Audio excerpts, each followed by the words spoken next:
Hello everyone, start करते हैं आज की वीडियो को। और आज की वीडियो में हम बात करने वाले हैं पार्लियामेंट के बारे में। पार्लियामेंट के बारे में बात करना इसलिए ज़रूरी है क्योंकि कॉकरोच जनता पार्टी ने एक प्रोटेस्ट की नीट पेपर लीक को लेकर, और उसमें धर्मेंद्र प्रधान जी का इस्तीफा मांगा। धर्मेंद्र प्रधान जी का इस्तीफा हुआ भी, लेकिन साथ ही साथ जो कुछ और मांगे थी वो भी मान ली गई। लेकिन गवर्नमेंट ने थोड़ा एक कदम आगे काम किया। पहले ही बहुत सी चीज़ें अनाउंस कर दी थी जंतर मंतर की प्रोटेस्ट खत्म होने से पहले, लेकिन गवर्नमेंट ने उसी के सोमवार के दिन, जैसे मानसून सत्र को, जो पेपर लीक का बिल है वो लेकर आई। और वो पेपर लीक के बिल पर बहुत बहस चली, और आज की डेट में वो पेपर लीक का बिल पास हो गया है। तो ये एक अच्छा ही कदम माना जाना चाहिए, क्योंकि वहाँ पर गवर्नमेंट ने अपनी एक रिस्पॉन्सिबिलिटी लेते हुए एक डेमोक्रेटिक, एक लोकतंत्रात्मक व्यवस्था का एक सम्मान करते हुए पहले तो धर्मेंद्र प्रधान का इस्तीफा लिया, फिर बाद में न केवल धर्मेंद्र प्रधान का इस्तीफा लिया, एक और स्टेप आगे जाके एक बिल ही पारित कर दिया जो डेडिकेटेडली जितनी भी परीक्षाएं हैं वो कहीं पर भी कोई भी लीक होती हैं तो वो उसको हैंडल करेगा, या एक एजेंसी उसको हैंडल करेगी। उसके प्रावधान थोड़े से कड़क हैं। 50 लाख से 10 करोड़ तक का पूरा उन पर जुर्माना लग सकता है, साथ ही साथ 10 साल तक की सजा हो सकती है।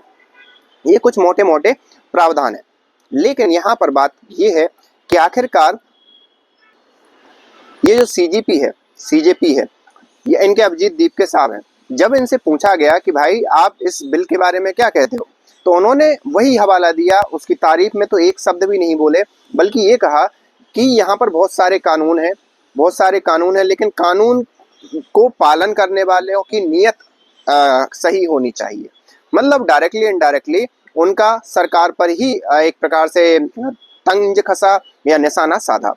और एक विपक्ष के आम आदमी पार्टी के एक हैंडल होने के नाते उनका ये बनता भी है। वो भारतीय जनता पार्टी की तारीफ नहीं कर सकते, क्योंकि आम आदमी पार्टी के एक प्रकार से राइट हैंड है, या आम आदमी पार्टी का एक गुट है, यूथ विंग कह सकते हो आप, जो भी कहना हो कह सकते हो, लेकिन वो कहीं ना कहीं आम आदमी पार्टी को सपोर्ट करते हैं।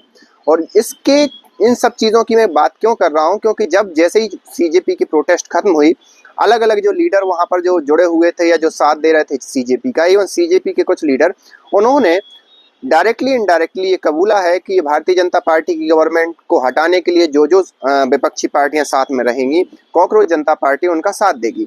वो बात अलग है कि उनके जो अभिजीत दीपके हैं उन्होंने स्पष्ट रूप से ये नहीं कहा, लेकिन डायरेक्टली इनडायरेक्टली उनके हमने कई बयान देखे, कई चीज़ों को देखा जिसमें वो आम आदमी पार्टी को सपोर्ट करते नजर आ रहे हैं। सबसे पहले देख लो पेपर लीक का ही बिल। पंजाब में भी एक पेपर लीक हुआ था। उस पेपर लीक पर जब जब कॉकरोच जनता पार्टी के लोगों से सवाल पूछा गया तो उस पर वो मुकरते हुए नजर आए, या उस सवाल से बचते हुए नजर आए। और फिर बाद में उसमें ये कहा गया, अरविंद केजरीवाल जी के द्वारा ये कहा गया कि भैया वो पेपर लीक नहीं था, वो एक प्रकार से कुछ बच्चे नकल कर रहे थे, और नकल करते हुए पकड़ा जाना पेपर लीक नहीं कहलाता। तो सीधी सी बात है, कॉकरोच जनता पार्टी पर जैसे ही प्रेशर पड़ा कि भाई आप उनके पेपर लीक में उनके एजुकेशन मिनिस्टर के रिजाइन की मांग क्यों नहीं करते, कर्नाटका में जो कांग्रेस की गवर्नमेंट है उनके एजुकेशन मिनिस्टर की रिजाइन की मांग क्यों नहीं करते, तो भाई साहब वहां पर अरविंद केजरीवाल जी सामने आते हैं और कहते हैं भाई वो पेपर लीक नहीं हुआ है।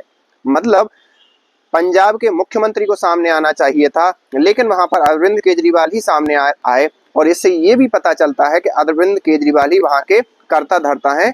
भगवंत मान तो सिर्फ एक पपेट है। चलिए ये सब छोड़ते हैं, लेकिन बाद में जैसे ही कॉकरोच जनता पार्टी के लोगों ने जब पार्टी की, तो पार्टी में न केवल प्रधानमंत्री मोदी जी का मजाक उड़ाया गया, और इस प्रकार से डांस किया। और डांस करना सीधी सी बात है, कोई आप चीज़ सीधी सी बात है करते हो, कोई चीज़ आप एंजॉय करते हो, तो उसमें डांस करना एक स्वाभाविक सी बात है। लेकिन जब आप किसी सरकार, किसी सिटिंग प्राइम मिनिस्टर के ऊपर डायरेक्टली इनडायरेक्टली तंज कसते हो, तो ये मुझे सही नहीं लगता कि होना चाहिए।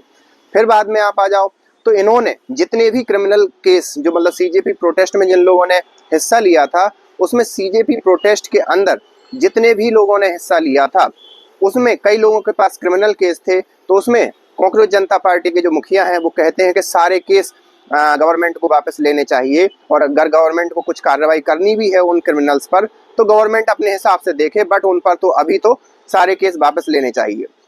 सुप्रीम कोर्ट ने इसमें क्लियर कट कर दिया है कि जो छात्र हैं उनके केस वापस लिए जाएंगे, लेकिन जिन पर पहले से ही क्रिमिनल केस हैं उन पर किसी भी प्रकार से कोताही नहीं बरती जाएगी, उन पर जो कानूनी कार्रवाई होगी वो होगी। लेकिन भाई साहब कांकरोच जनता पार्टी क्या कहती है कि हम सुप्रीम कोर्ट की बात को नहीं मानते, हमसे सरकार ने जो कहा था कि हम सबके केस वापस लेंगे वही सरकार को करना चाहिए, नहीं तो भाई साहब ये लोग फिर से जंतर मंतर पर बैठ जाएंगे। तो ये सारी चीजें हो रही हैं। इन सारे वक्तव्यों को और इस पेपर लीक के बिल को आप क्या किस हिसाब से देखते हैं, आप हमें कमेंट करके बता सकते हैं। मिलते हैं नेक्स्ट वीडियो में, तब तक के लिए थैंक यू।